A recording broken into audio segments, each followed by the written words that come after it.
That's how I feel watching the media nowadays. How about we get Thanos to snap his hands, instead of half the world, kill everyone? So if people are doing, if your species is associated to all these awful things, how do we create something good out of that? If you asked me to get on a spaceship, go to Mars, and be away from humans for the next 10 years, that would be a treat. I'm not saying that every human interaction you have is going to be a beautiful one. I'm saying it's going to be a real one. Welcome, this is Persia from Inventing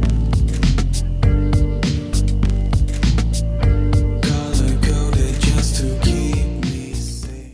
I don't know why I'm recording today necessarily. I didn't come on here with a plan. I just wanted to come on here today and talk a little bit about how my mission at Inventing Persia and the videos that I'm producing and want to produce are more aligned with what I want to do and what the movement is.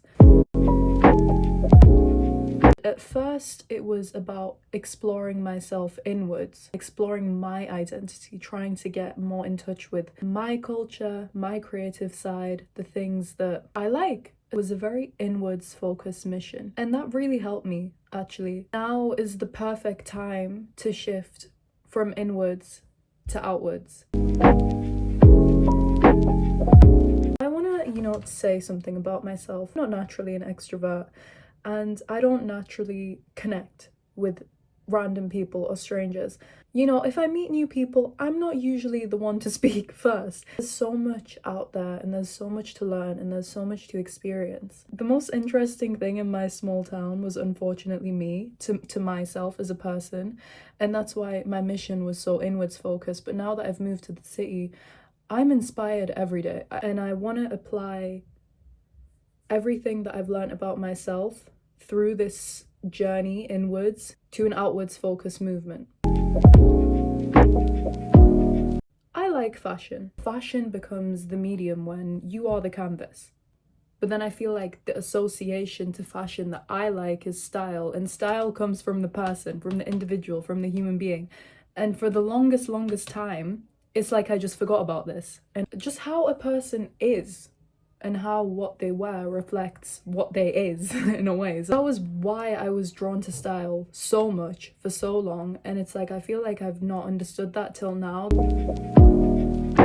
Like, what's a crack from the system and the way that the system has designed and set up society? What about normal everyday interactions? I feel like that's a more truer reflection of who you are or could be as a person than looking at wider society and saying, well, this is the way people, like when people categorize London as antisocial. Yes, I agree. I have that observation too. Societal culture in London to be antisocial, but not the people themselves.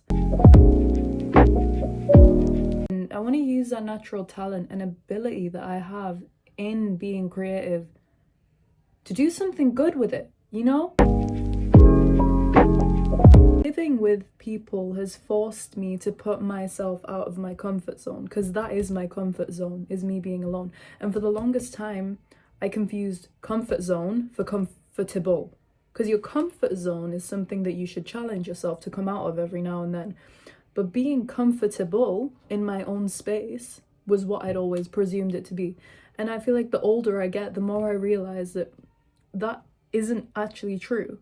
And that was a limiting belief. Don't get me wrong, I still spend a fair share of my time alone, and I appreciate the time that I have alone. I think it's a privilege to be able to spend your time alone. Simultaneously, I have found new value in sharing my life and my experiences with the people around me.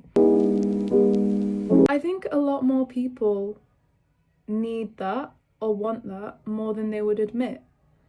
And I want to be a voice that tells you to not be afraid or ashamed to express that. It's okay to want people in your life. It's part of why we're here, in a sense. And it's like, it's a big part of life. And it's a part that I think, personally, I've neglected for a long time. There's this silent divide in society amongst people.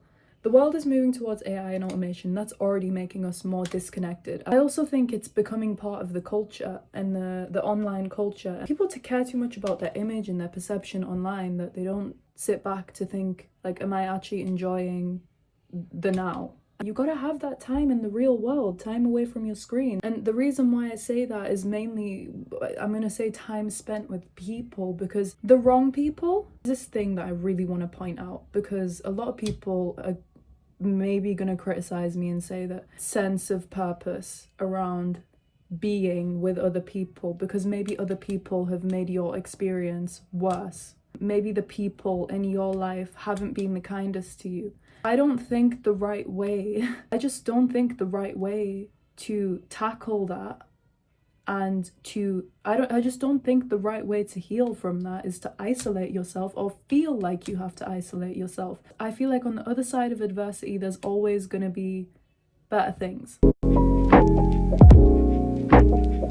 This is just a belief I have. I don't think you control your beliefs. I think your beliefs are kind of formulated from your experiences. You don't have an awful lot of control over what you experience. You can choose to put yourself in positions, but you can't guarantee the outcome of them. So it's like, maybe people haven't been kind to you, but I think that's because they're the wrong person. It's not because people are bad, it's because they were the wrong person. And maybe to some this is self-explanatory, but I really feel like some people could resonate with this. I mean, myself, I could resonate with this, because I would say when I was 16, particularly when I was 15 to 16 years old, if you asked me to get on a spaceship and go to Mars and be away from humans for the next 10 years, that would be a treat. That's how sick I was of this world, of this planet, of people, of everything. And I had such a, not a nihilistic outview on life in the sense of like, what's the purpose of, like, I don't care. But it was more a sense of like, I just hated the environment that I was in. And now that I look back on it, I realized that I had more control of the situation than I thought, and I could choose not to hate it, but I chose to hate it. And I chose to make myself that way. And I think that then again, there is a lot of choice in life, so why don't we just choose to not be that way? Not everyone has to be your favorite person either. People in general all contribute to your life as an individual differently. I'm not saying that every human interaction you have is going to be a beautiful one. I'm saying it's going to be a real one. What's the guy? He has a chart. The more you F around, the more you're going to find out. It's one of those things. I have written down here, Inventing Persia aims to dismantle division, challenge injustice, and rebuild a collective sense of belonging. And this is my dream. I want to become the world's most influential multimedia storytelling movement, an international platform recognized for humanizing narratives, celebrating cultural interconnectedness, and inspiring a global shift towards empathy, community, and shared humanity. Human beings share far more than they realize. Across centuries, continents, the mediums of creativity, art, music, fashion, literature, cuisine, have woven cultures together. Inventing Persia believes that creativity is the universal language that binds us. And so with this information, I've deducted that the thing that comes to me naturally and the thing that I find to be my skill is creative communication. If that's such a thing that comes naturally to me, then I feel like I need to apply it to something good. And the main thing with Inventing Persia, it's always been a movement. Inventing Persia has always been a movement, always been about the pursuit of curiosity and imperfect action. It was kind of always a metaphor for inventing myself, because I think a lot of people look at the name Inventing Persia, related to inventing as in creating, as in craft, making jewelry, inventing Persia. Okay, she's done a quirky take, but it's not. It's actually two separate words. And it means exactly what it means when you separate the words. I am inventing Persia. I am inventing myself. And that was what it was for the longest time, was doing things, imperfect action, following that pursuit of curiosity to understand who am I and what is it that I want to do. I feel like that has led me a year in now to this moment where I have a clear set goal and I know what I'm working towards. So it's now Inventing Persia has moved from this literal definition of inventing myself, i.e. discovering who am I and what is it that I want to do, to now a metaphor for inventing a world that we want to live in. And when you are here at Inventing Persia, my mission is to make you feel like you are part of a community. Community inspired by humans, driven by humans, and made for humans. A lot of people say that the world would be beautiful without us, but I disagree. I really don't think the world would be anything without humans. I think humans have done a lot of terrible and awful things, and I don't think we're good people. I don't think that's ever been my point, but rather that you are a human, so how do you make the most of your experience? So if people are doing, if your species is associated to all these awful things, how do we create something good out of that? How do we make sure humans in this universe, if there's something else out there, if there's aliens, God, I don't know. It's like, how do we make sure that we don't fit this evil, horrible narrative? Because that's what it seems like. That's all you see in the media. People are just awful. That's what it seems like. It seems like human beings are the worst thing in the world. And if we all died tomorrow, it would be amazing. If we had the Thanos snap in real life, half the population disappeared. How about we make everyone disappear? That's how I feel. That's how I feel watching the media nowadays. How about we get Thanos to snap his hands, instead of half the world, kill everyone? And it's like, so what can I do? Because there's enough coverage on that. We see all the bad stuff. I don't need to go and show you the bad stuff. I want to show you the good stuff. Even if it's minimal, even if there's this much of it, I want to show you the good things.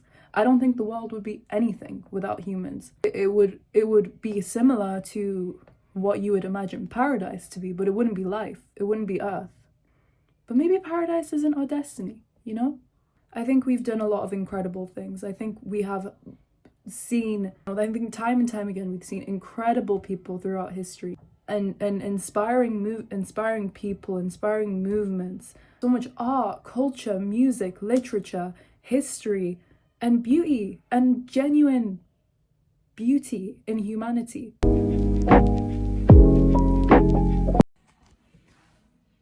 If I can contribute something to this world, it will be to connect and unite human beings towards peace, showing that we are diverse and we are beautiful and we are human. Thank you for watching. Lots of love, Inventing Persia.